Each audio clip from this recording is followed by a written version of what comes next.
Primary deficit zero होने का मतलब ये होता है कि आपका फिस्कल डेफिसिट भी 100 है और आपकी इंटरेस्ट पेमेंट भी 100 है, तो प्राइमरी डेफिसिट ज़ीरो हो जाता है। ये प्रैक्टिकली पॉसिबल है।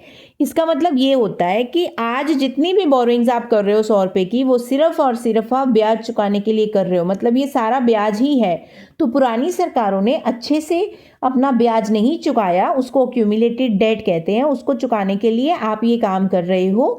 और ये एक अच्छा संकेत है कि इस बार की जो गवर्नमेंट है वो अच्छा काम कर रही है और उसके ऊपर कोई बोरोइंग नहीं है। प्राइमरी डेफिसिट को फोकस करने का मतलब कैलकुलेट करने का यही मतलब होता है, ताकि आज का प्रेजेंट फिजिकल इम्बैलेंसेस पता लग जाए कि अभी क्या है गवर्नमेंट के इम्बैलेंस। तो अगर ज़ीरो आ जाए तो इसका मतलब अभी प्रेजेंट कोई नहीं है, जो भी है वो क्या है, पुराना बैलेंस चल रहा है जो चुकाने वाला है। क्वेश्चन है, suppose you are the member of advisory committee of the finance minister of India, this finance minister is concerned about rising revenue deficit. Finance minister को चिंता हो रही है कि डेफिसिट बढ़ रहा है, तो आपने बताना है कि ये रेवेन्यू डेफिसिट कैसे ठीक होगा। इस केस के अंदर अब इस जनरल सी बात है, देखो जिस जिस केस में आपने पढ़ा कि रेवेन्यू भाई इस चीज़ों की वजह से मतलब बढ़ सकता है, और अगर वो चीज़ें कम हो रही हैं तो दैट मीन्स आपका रेवेन्यू डेफिसिट हो रहा है देश में, तो उन चीज़ों को आप बढ़ा दीजिए। आप अपने टैक्सेस को बढ़ा दीजिए, आप अपनी नॉन टैक्स रिसीट्स को बढ़ा दीजिए, या फिर कोई जो खर्चे आप कर रहे हैं वो रेवेन्यू नेचर के, वो सारे आप क्या कर दीजिए, कम कर दीजिए, तो अपने आप रेवेन्यू डेफिसिट ठीक हो जाएगा। क्वेश्चन में अक्सर बच्चे कंफ्यूज हो जाते हैं, debt creating, capital receipt and non debt creating. देखो जो कैपिटल रिसीट्स होती है ना, उसको दो हिस्से में आप क्लासिफाई कर सकते हो।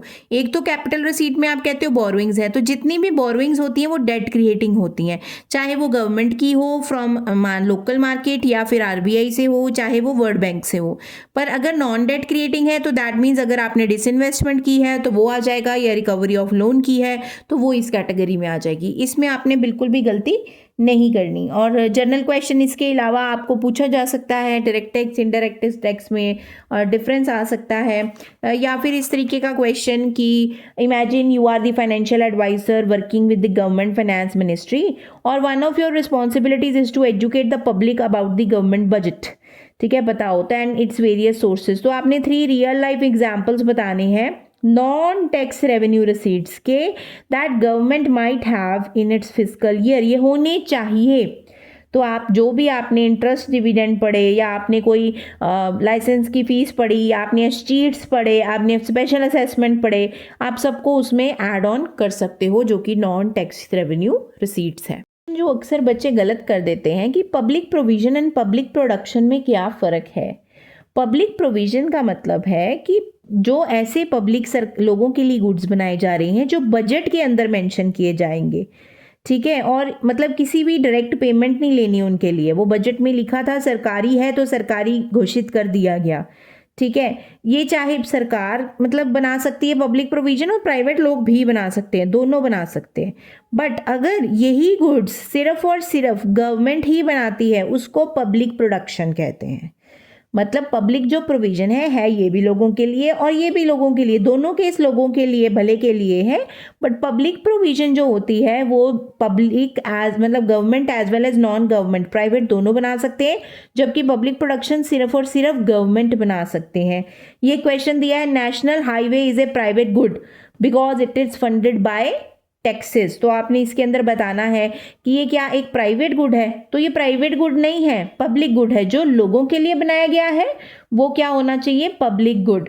हाँ, इसको आप इवन दो मनी जो है हम टैक्सेस की फॉर्म में लेते हैं, हाईवेज आर नॉन रिवेलरस। रिवेलरस और नॉन रिवेलरस गुड्स आपको पता होने चाहिए, जिसमें एक बंदे की कंजम्पशन से किसी और को फर्क नहीं पड़ता, उसको बोलते हैं non rivalrous. One person consuming the service does not exclude other person from availing its benefits. Highways are also non excludable. Non excludable भी एक कैटेगरी होती है, जिसका मतलब कि आप किसी को रोक नहीं सकते इस पर जाने से।